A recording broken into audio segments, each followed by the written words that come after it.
Good morning दोस्तों, कैसे हैं सभी।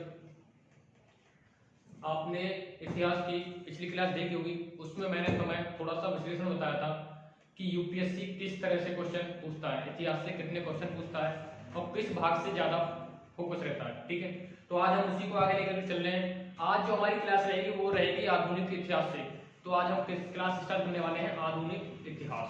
ठीक है, तो आज जो हमारी क्लास रहेगी आधुनिक इतिहास, और आधुनिक इतिहास में हमें क्या पढ़ना है वो आज हम बात करेंगे। ठीक है, आधुनिक इतिहास को हम दो भागों में डिवाइड करके पढ़ेंगे।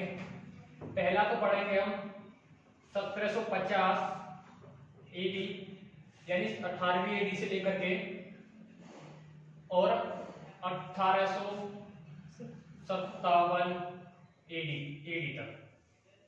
इसमें हम पढ़ेंगे ब्रिटिश विस्तार, ब्रिटिश नीति पढ़ेंगे हम। इसमें ब्रिटिश विस्तार यानी ब्रिटिशों ने भारत पर जो विस्तार, अपने शासन विस्तार किया था, वो कैसे कैसे व्यापार का विस्तार किया था, उसकी क्या क्या नीति रही थी भारत में लेकर के, उस पर आज हम चर्चा करेंगे। दूसरा जो हम फेस पढ़ेंगे, दूसरा फेस रहेगा हमारा 1857 से 1947 तक। ठीक है, इसमें हम क्या पढ़ेंगे, विद्रोह पढ़ेंगे। विद्रोह यानी सरकार, ब्रिटिशों ने किस तरह से उस दमनकारी नीति अपनाई, ये भी हम इसमें देखेंगे। और विद्रोह हम देखेंगे, दोनों देखेंगे। एक देखेंगे हम हिंसात्मक और दूसरा देखेंगे हम अहिंसात्मक, बहिष्कार वगैरह, आंदोलन वगैरह। ठीक है, तो वो भी हम देखेंगे, वो सभी देखेंगे हम इसमें देखेंगे। इसमें केवल हम नीति ही देखेंगे। ठीक है, और विस्तार नीति में हम यहाँ आज हम जो पढ़ने वाले हैं, हम इस पोर्शन को पढ़ने वाले हैं। पहले फेज को हम देखेंगे आज कि ब्रिटिश विस्तार। ठीक है, ब्रिटिश विस्तार, ब्रिटिश विस्तार पर आज हम बात करेंगे। और ब्रिटिश विस्तार में आज हम देखेंगे कौन कौन से टॉपिक देखने होंगे, वो हम आज बात करेंगे। तो चलो पहले देखते हैं ब्रिटिश विस्तार। ठीक है, चलिए। ब्रिटिश विस्तार में बताया था 18वीं सदी का, 18वीं सदी में हम ब्रिटिश विस्तार 18वीं सदी से स्टार्ट करेंगे। ठीक है, तो कैसे कैसे देखेंगे ब्रिटिश विस्तार।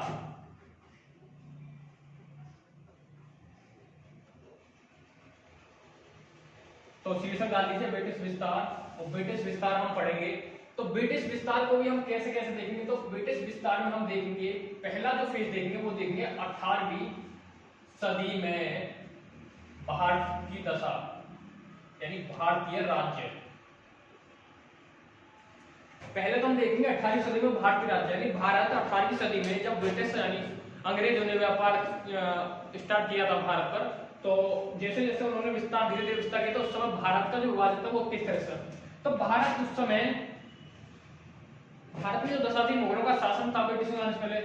तो ब्रिटिश मुगलों का शासन था, मुगलों ने भारत को एकीकरण करने की कोशिश की, लेकिन उनकी जो दमनकारी नीति, उनकी बहुत ही अत्याचार नीति थी। तो 1707 में जब औरंगजेब की मृत्यु हो जाती है, औरंगजेब की मृत्यु होने के बाद मुगल में उत्तराधिकारी अयोग्य उत्तराधिकारी थे, जिससे शासन नहीं चल पाता, भारत छोटे छोटे टुकड़ों में विभक्त हो जाता है। ठीक है, तो वो मैं आज तुमको लिखवाऊंगा कि भारत कैसे कैसे छोटे छोटे राज्यों में विभक्त हो गया था। उसके बाद हम देखेंगे भारत की राजनीतिक दशा देखेंगे, यानी 18वीं सदी के अंतर में भारत की जो राजनीतिक दशा क्या रहेगी, वो भी हम आज बात करेंगे। राजनीतिक दशा को लेकर के, राजनीतिक दशा कैसी थी भारत की। ठीक है, और उसके बाद हम देखेंगे ब्रिटिश नीति देखेंगे। ठीक है, तीसरा जो भाग देखेंगे हम देखेंगे ब्रिटिश नीति यानी ब्रिटिश नीति। और ब्रिटिश विस्तार में, विस्तार में हम क्या देखेंगे, पहला देखेंगे कर्नाटक वार, कर्नाटक युद्ध, फिर मैसूर युद्ध, बंगाल विजय। ठीक है, आंग्ल मराठा वार। यहीं पे हम देख लेंगे कुछ महत्वपूर्ण गवर्नर देख लेंगे, यहीं पे हम महत्वपूर्ण कुछ गवर्नर देख लेंगे। ठीक है, जैसे क्लाइव। ठीक है, इस तरह से हम डलहौजी। तो महत्वपूर्ण गवर्नर भी देख लेंगे। ब्रिटिश नीति में हम देखेंगे कर्नाटक यानी विस्तार में कैसे कैसे विस्तार किया, सिंध, पंजाब, विजय, ये भी हम सभी इसी में देखेंगे। ठीक है, तो सबसे पहले हम बात कर लेते हैं 18वीं सदी में भारतीय राज्य की। तो हेडिंग डाल लीजिए 18वीं सदी में भारतीय राज्य। 18वीं सदी में भारतीय राज्य, तो लिखिए।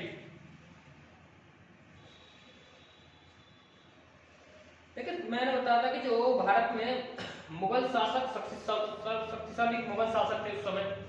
ठीक है, तो मुगलों के 1707 में औरंगजेब की मृत्यु हो जाती है, तो मुगल विघट हो जाते हैं, मुगल बहुत उसके बाद कमजोर हो जाती है, और कमजोर होने के बाद भारत छोटे छोटे टुकड़ों में विभक्त हो जाता है। ठीक है, तो लिख लीजिए 1707 ईस्वी में या 1707 तक, ये लिखो 1707 तक भारत की 1707 तक भारत के बड़े भूभाग पर 1707 तक भारत के बड़े भूभाग पर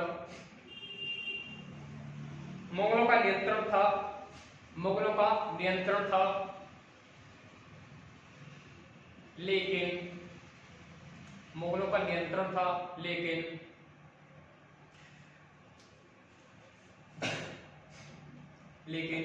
18वीं सदी के मध्य तक, लेकिन 18वीं सदी के मध्य तक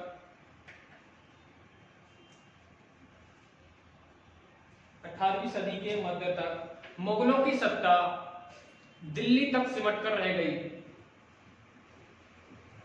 मुगलों की सत्ता दिल्ली तक सिमट कर रह गई, क्योंकि 1707 में औरंगजेब की मृत्यु हो जाती है, उसके बाद अयोग्य उत्तराधिकारी आते हैं, कुछ विलासिता में चूर रहते हैं, कुछ मतलब कोई भी इतना आक्रामक नहीं रहता है कि जिससे वो सत्ता को संभाल पाए। तो 1707 में जो पूरे भूभाग पर, जो भारत के जो पूरे भूभाग पर लगभग मुगलों का शासन था, 1707 में औरंगजेब की मृत्यु हो जाती है, तो अयोग्य शासक रहते उसके बाद, तो वो टुकड़ों में बढ़ जाता है। तो जो मुगल का शासक केवल दिल्ली पर ही रह जाता है, दिल्ली पर ही सिमट कर रह जाती है। ठीक है, तो इसमें लिख लीजिए, कुछ पॉइंट लिख लीजिए, जैसे बंगाल में नवाबों का शासन था, बंगाल में नवाब, अवध में नवाबों का शासन,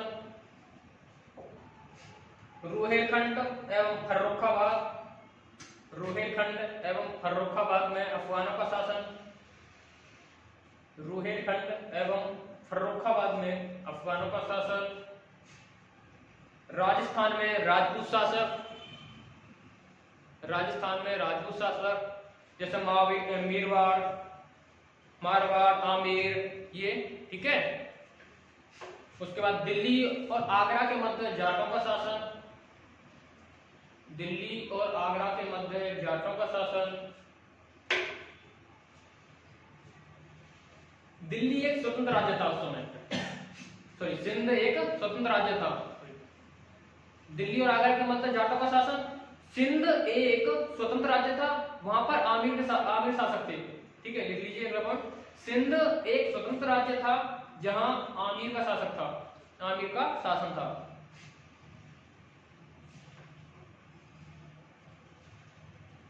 पंजाब में 1790 के दशक में, पंजाब में 1790 के दशक में रणजीत सिंह का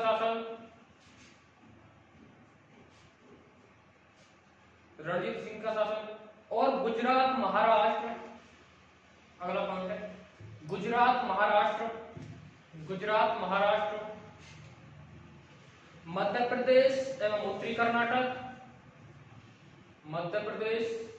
उत्तरी कर्नाटक पर मराठों का प्रत्यक्ष नियंत्रण था।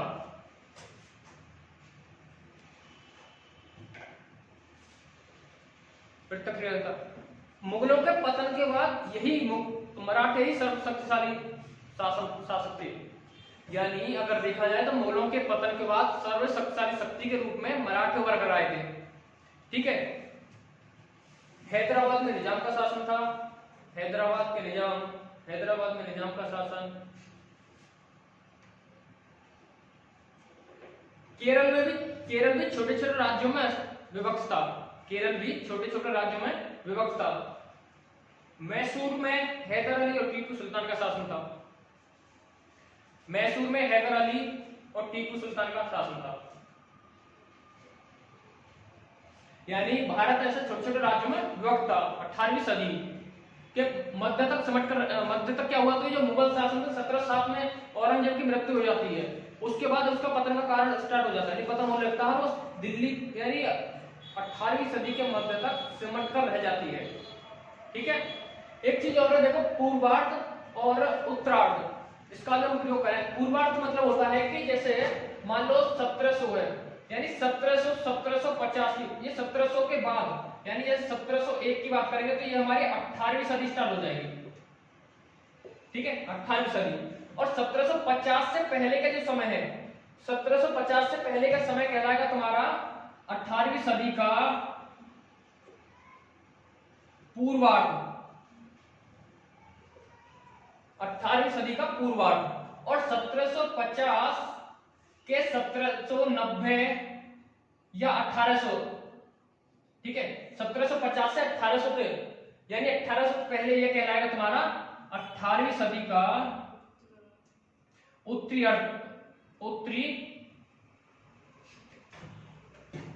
पूर्वार्ध या उत्तरार्ध।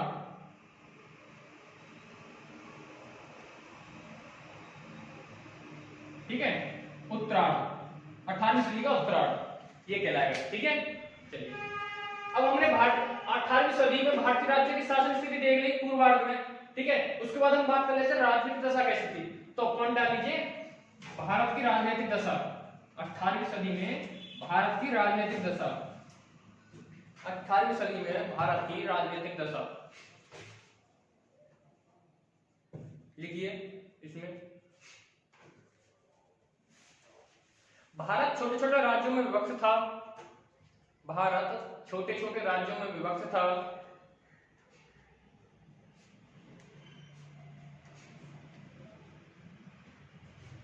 मराठे सर्वाधिक शक्तिशाली थे, मराठे सर्वाधिक शक्तिशाली थे, क्योंकि मराठे के बाद यही शक्ति उभर कर आती है, तो मराठे सर्वाधिक शक्तिशाली थे। और भारत की सभी प्रमुख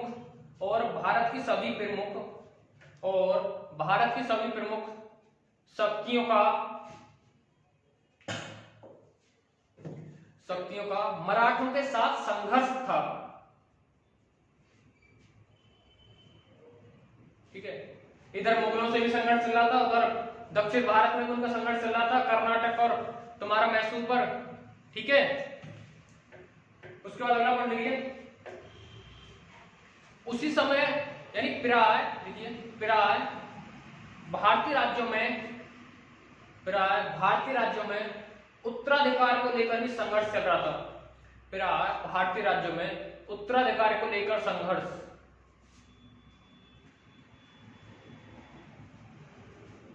अगला पॉइंट लिखिए,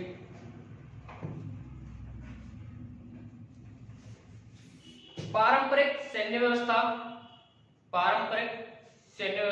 यानी पैदल चलना, भाले हथियार, तलवार का प्रयोग करना, यानी कोई भी बदलाव नहीं था, आधुनिक बदलाव नहीं था, वही जैसे चलते आ रहे थे वैसे ही चल रहा था। अगला पॉइंट, राजनीतिक एकता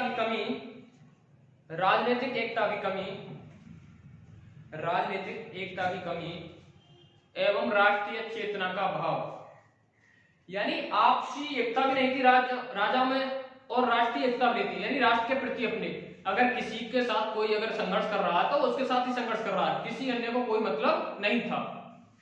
अगला, उत्तर में पश्चिम में नादिर शाह एवं अहमद शाह, उत्तर में पश्चिम में नादिर शाह एवं अहमद शाह अब्दाली का आक्रमण एवं उत्तर पश्चिम भारत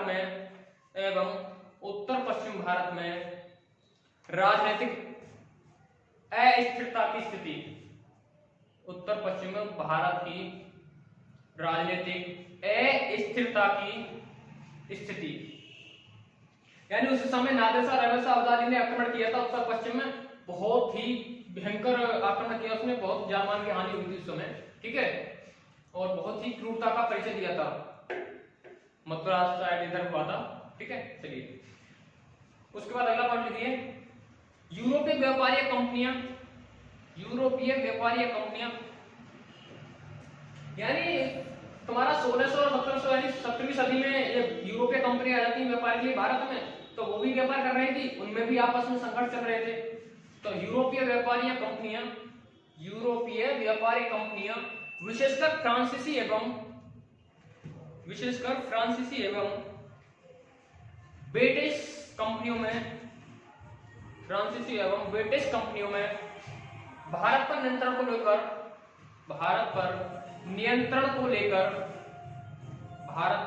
को लेकर परस्पर प्रतिस्पर्धा यानी आपस में कंपटीशन चल रहा था, ठीक है।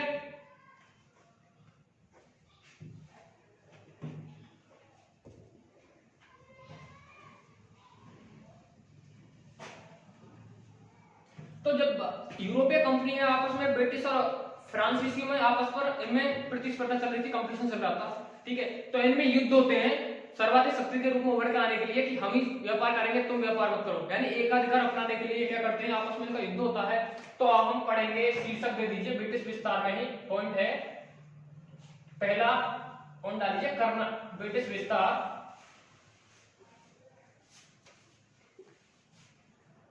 ब्रिटिश विस्तार और नंबर 1 डाल दीजिए कर्नाटक वार, कर्नाटक प्रथम युद्ध। कर्नाटक 3 युद्ध हुए थे, ठीक है। कर्नाटक प्रथम युद्ध 46 से 1746 से 48 तक कर्नाटक प्रथम युद्ध हुआ किसके बीच था, ये हुआ था अंग्रेजों और फ्रांसीसियों के मध्य हुआ था, ठीक है। किस वजह से हुआ था, इसके कारण क्या रहे थे, तो हम इसमें कर्नाटक युद्ध में क्या देखेंगे, सबसे पहले किन के बीच हुआ, अंग्रेजों एवं फ्रांसीसियों के मध्य। किन के बीच हुआ था ये, अंग्रेजों एवं फ्रांसीसियों के मध्य, ठीक है। अंग्रेजों एवं फ्रांसीसियों के मध्य हुआ था।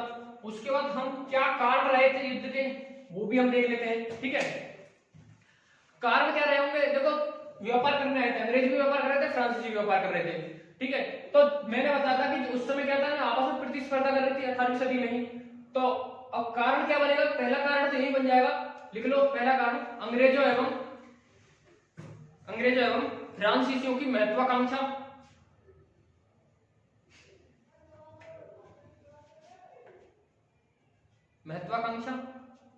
और दूसरा कारण यहां था, भारत पर भी क्या कर रहे थे, अंग्रेज चाह रहे थे कि हम ही व्यापार करें, फ्रांसीसी व्यापार नहीं चले।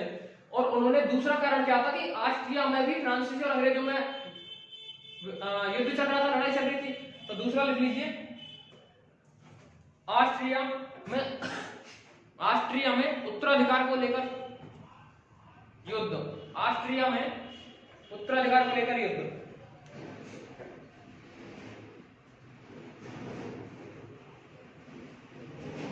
ये कॉमन फैक्ट हो जाएगा तुम्हारे, पहला तो कॉमन फैक्ट हो जाएगा तुम्हारा, हर युद्ध में क्या रहेगा कि आपसी महत्वाकांक्षा रहेगी सभी की, ठीक है भाई। सभी में कारण तो यही रहेगा ना, महत्वाकांक्षा रहेगी सभी की, एक तो पहला तो यही कारण रहेगा, दूसरा बदलता रहेगा कोई, हो सकता है आगे कॉमन में एक कॉमन फैक्ट लिखवा दूंगा।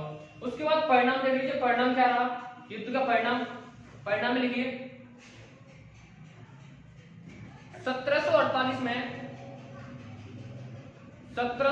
में एक्स-रा-सापेल की संधि, 1748 में एक्स-रा-सापेल की संधि,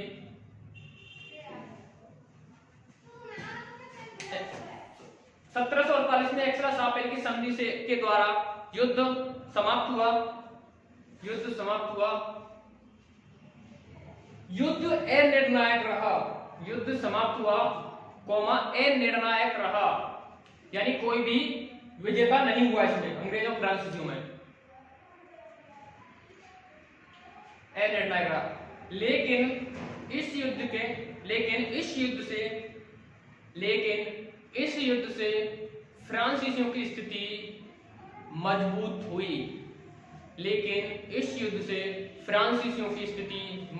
हुई,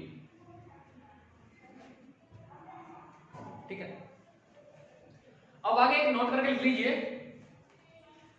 आगे नोट करके लिखिए 1746 में सेंट टोमे 1746 में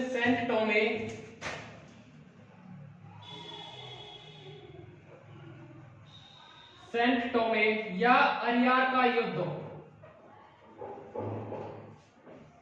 1746 में सेंट टोमे या अरियार का युद्ध में फ्रांसीसियों ने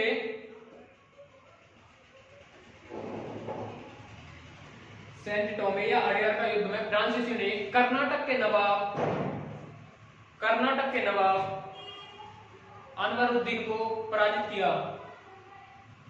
कर्नाटक के नवाब अनवरुद्दीन को पराजित किया था। ठीक है,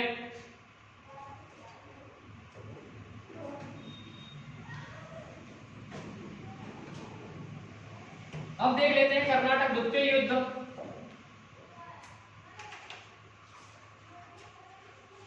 कर्नाटक द्वितीय युद्ध 49 से 55, 1749 से 55।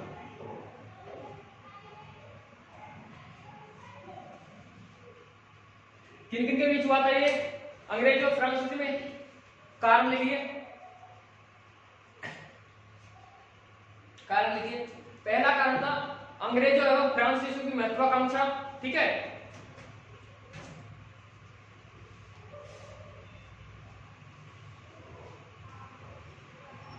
दूसरा कारण लिखिए हैदराबाद एवं कर्नाटक में उत्तराधिकार का युद्ध।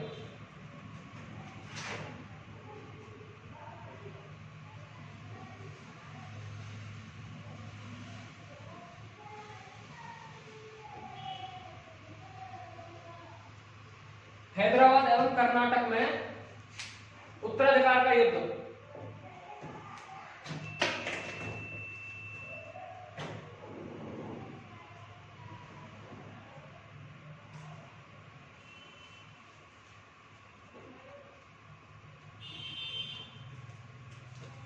ठीक है, हैदराबाद और कर्नाटक में उत्तराधिकार का युद्ध चल रहा था और यहाँ पे हैदराबाद में उत्तराधिकार का युद्ध चल रहा था नासिर जंग और मुजफ्फर जंग के बीच चल रहा था। इधर अनवरुद्दीन और चांदशाह के मध्य, यानी ये चाहते कि हम शासक बने और ये चाहते थे कि हम शासक बने। इन दोनों में उत्तराधिकार को लेकर संघर्ष चल रहा था। अब यहाँ पर जो नासिर जंग का साथ देते हैं अंग्रेज और मुजफ्फर जंग का साथ देते हैं फ्रांसीसी।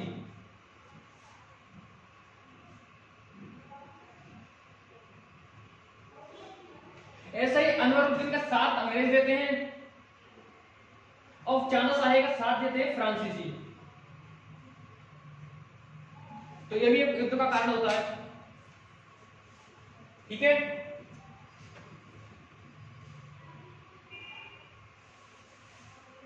हो गया। उसके बाद आगे लिखिए घटना, हेड डालिए घटना एवं परिणाम, घटनाक्रम एवं परिणाम, घटनाक्रम एवं परिणाम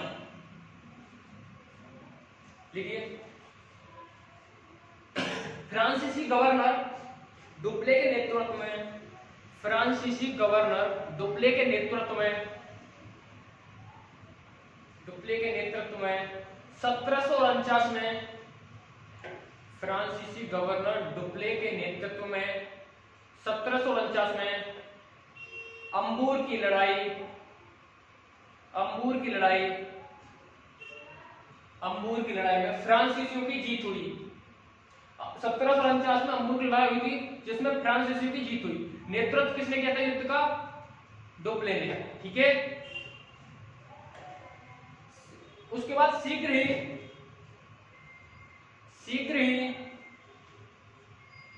क्लाइव, क्लाइव कौन थे? अंग्रेज के गवर्नर थे। शीघ्र ही क्लाइव के नेतृत्व में युद्ध में, शीघ्र ही क्लाइव के नेतृत्व में युद्ध में अंग्रेजों की स्थिति मजबूत हुई। यानी उसके बाद ही अंग्रेजों के साथ संघर्ष हुआ तो उसमें अंग्रेजों की स्थिति मजबूत हो गई।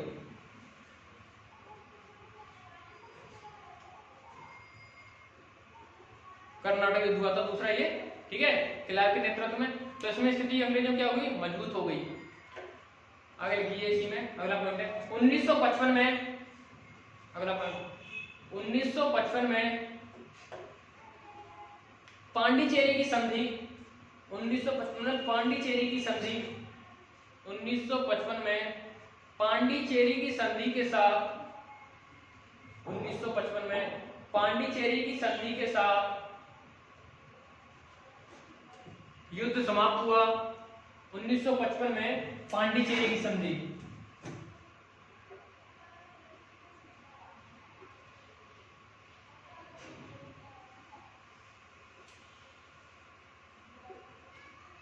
में पांडिचेरी की संधि के साथ युद्ध समाप्त हुआ। युद्ध अनिर्णायक रहा, यह भी युद्ध अनिर्णायक रहा, युद्ध अनिर्णायक रहा। हालांकि कर्नाटक पर हालांकि कर्नाटक पर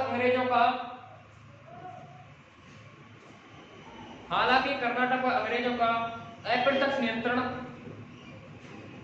यह अप्रत्यक्ष प्रभाव, कर्नाटक पर अंग्रेजों का अप्रत्यक्ष प्रभाव तथा हैदराबाद पर फ्रांसीसियों का अप्रत्यक्ष प्रभाव रहा।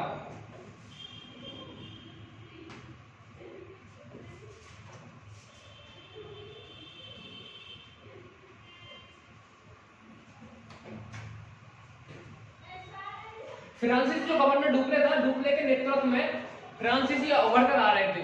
अब अंग्रेजों को लगा कि जैसे फ्रांसीसी है ये अपना स्थापित कर लेंगे, तो क्यों ना उन्होंने फिर ब्रिटिश सरकार पर दबाव बनाया और डुप्ले को ब्रिटिश वापस बुलाने के लिए दबाव बनाया। तो फ्रांसीसी जो गवर्नर डुप्ले था वो वापस बुला लिया जाता ब्रिटिश फ्रांसीसी सरकार द्वारा, ये बहुत बड़ी भूल होती है फ्रांसीसियों की। ठीक है, तो लिख लीजिए, चाहे नोट करके लिखिए, नोट करके। 1754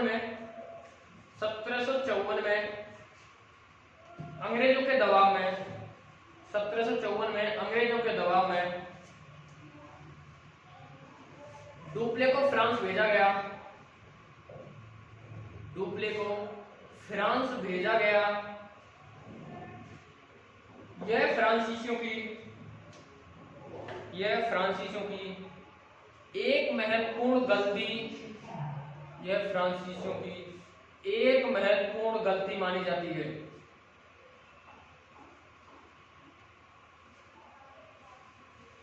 ठीक है, अब कर्नाटक के दो युद्ध है, यहां से तुम्हारे ऑब्जेक्टिव टाइप के क्वेश्चन बन जाएंगे। अम्बुत की लड़ाई कब हुई थी? 1749 में हुई थी। ठीक है, पांडिचेरी की संधि कब हुई? 1755 में हुई थी। उसके बाद बन जाएगा तुम्हारे अडियार का युद्ध कब हुआ था? 1740 में अडियार का युद्ध हुआ था। और वांडीवास की एक्सला सापे की संधि कब हुई थी? 1748 में एक्सला सापे की संधि हुई थी। तो ये तुम्हारे फैक्ट बेस्ड क्वेश्चन भी बन जाएंगे ऑब्जेक्टिव टाइप। ठीक है, चलिए उसके बाद अगला करते हैं हम तृतीय युद्ध। ठीक है,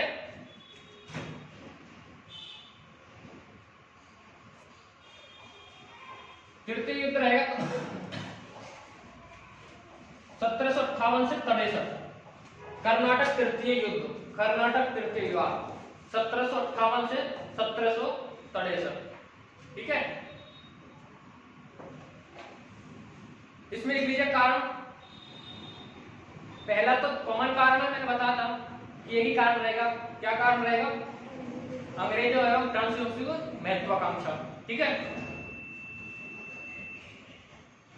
दूसरा कारण लिख लीजिए, कर्नाटक तृतीय युद्ध में दूसरा कारण था ब्रिटेन तथा फ्रांस के मध्य, ब्रिटेन तथा फ्रांस के मध्य सप्तवर्षीय युद्ध, सप्तवर्षीय युद्ध।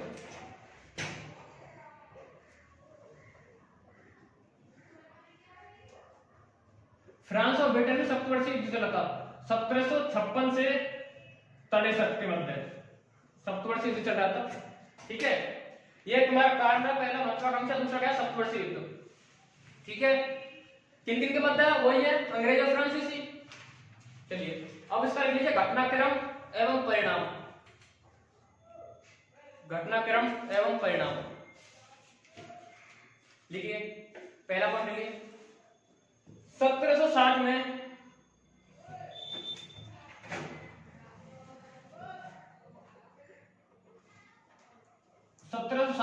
वांडीवास की संधि 1760 में वांडीवास की संधि, सॉरी लड़ाई, वांडीवास की लड़ाई है, संधि नहीं सर, वांडीवास की लड़ाई 1760 में वांडीवास की लड़ाई में ब्रिटिश सेनापति, वांडीवास की लड़ाई में ब्रिटिश सेनापति आयरकूट ने फ्रांसीसी गवर्नर लाली को पराजित किया। 1760 में वांडीवास की लड़ाई में ब्रिटिश सेनापति आयरकूट ने फ्रांसीसी गवर्नर लाली को पराजित किया। ठीक है, अगला पॉइंट, यह फ्रांसीसियों की निर्णायक हार थी, यह फ्रांसीसियों की निर्णायक हार थी, यह फ्रांसीसियों की निर्णायक हार थी। अगला पॉइंट लिख लीजिए, 1763 में पेरिस की संधि के द्वारा 1763 में पेरिस की संधि के द्वारा यह युद्ध समाप्त हुआ। पेरिस की संधि के द्वारा यह युद्ध समाप्त हुआ।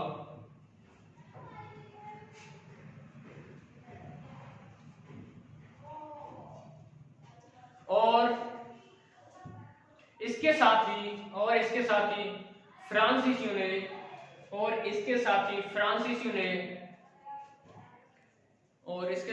फ्रांसीसियों ने भारत में अंग्रेजों की सर्वोच्चता स्वीकार की, अंग्रेजों की सर्वोच्चता स्वीकार की।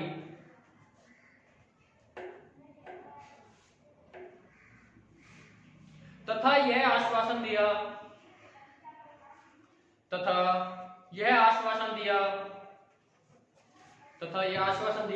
कि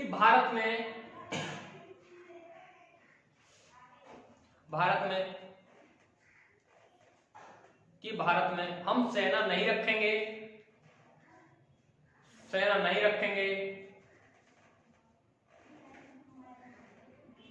कारखाने की किलेबंदी नहीं करेंगे,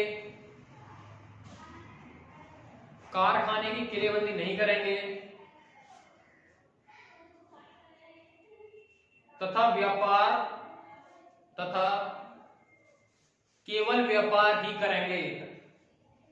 केवल व्यापार ही करेंगे।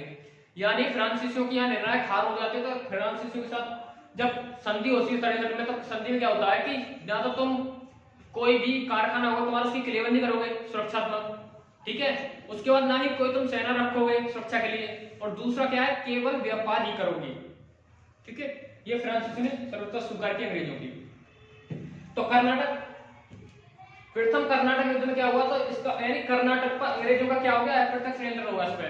ठीक है, चलिए आगे लिखिए, अब थोड़ा लिख लीजिए, हेडर डालिए, कर्नाटक युद्ध का भारत में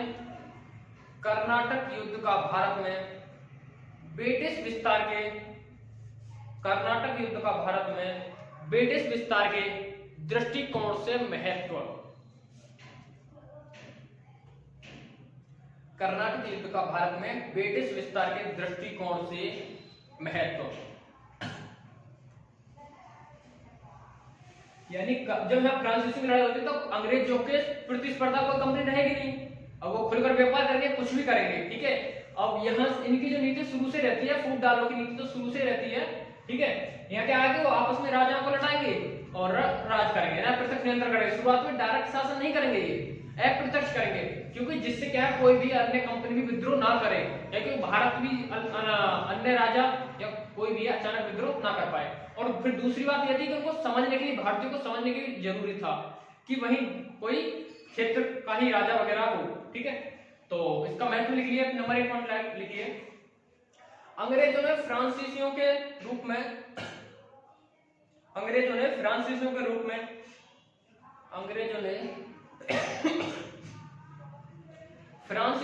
में एक महत्वपूर्ण प्रतिद्वंदी को पराजित किया, एक महत्वपूर्ण प्रतिद्वंदी को पराजित किया।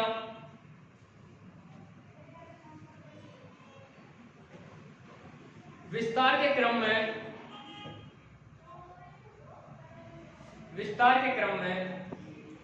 यूरोपीय शक्ति के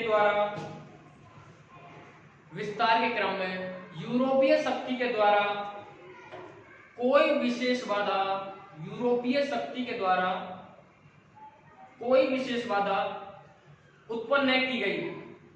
यानी फ्रांसीसी जब हार जाते हैं, संधि हो जाती है, संधि के बाद क्या है, कोई भी अंग्रेजों को कोई भी बाधा उत्पन्न नहीं होती। कोई भी यूरोपीय कंपनी थी जैसे डच है, पुर्तगाली, अन्य कोई कंपनी भी इस पर हस्तक्षेप नहीं करती थी, बाधा उत्पन्न नहीं करती थी। ठीक है, कोष्टक वाली। हालांकि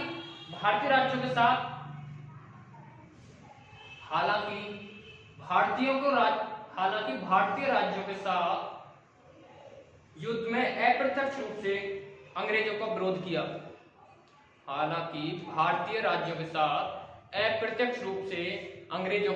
किया।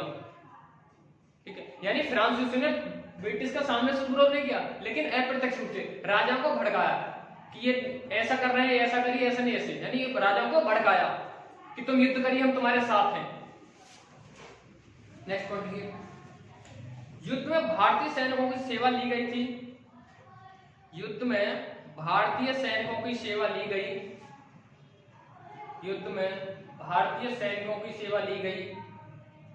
इससे यह धारणा मजबूत हुई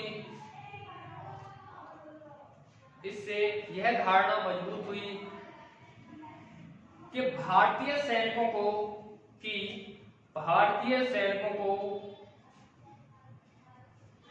आधुनिक तरीके से प्रशिक्षित कर साम्राज्य विस्तार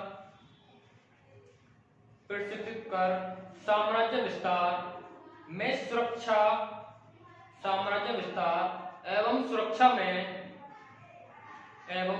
में उपयोग किया जा सकता है।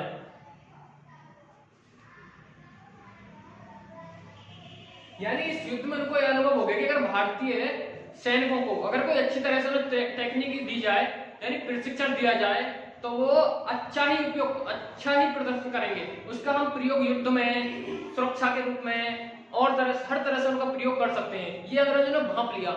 और एक चीज और उन्होंने इन युद्धों में भारतीय राज्यों में एक चीज और देखी कि भारत के राज्यों और सैनिकों में यानी राष्ट्रीय चेतना का अभाव था, एकता की कमी थी। ये भी इनके लिए लाभदायक रहेगी। ठीक है, और इसका भी अंग्रेजों ने बहुत लाभ उठाया। तो अगला पॉइंट लिख लीजिए। भारतीयों में राष्ट्रीय चेतना का अभाव था।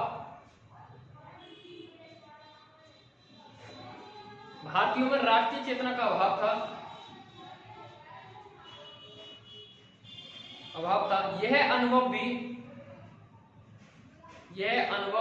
अंग्रेजों को युद्ध के दौरान हुआ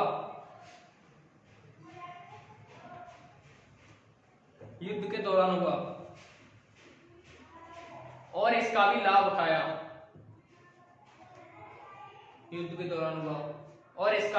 उठाया। अगला पॉइंट लिखिए। राजनीतिक एकता की कमी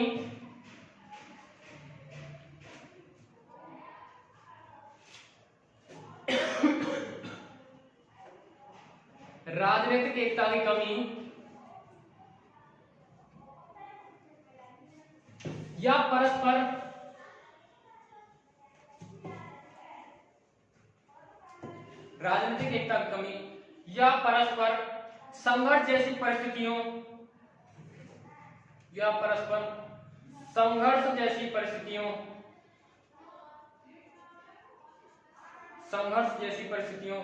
का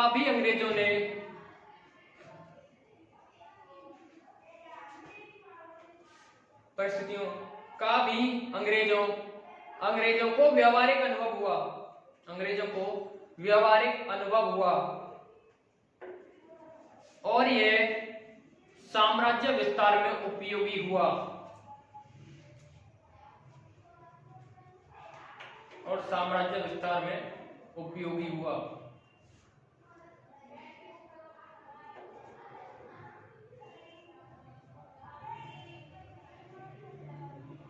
ठीक है।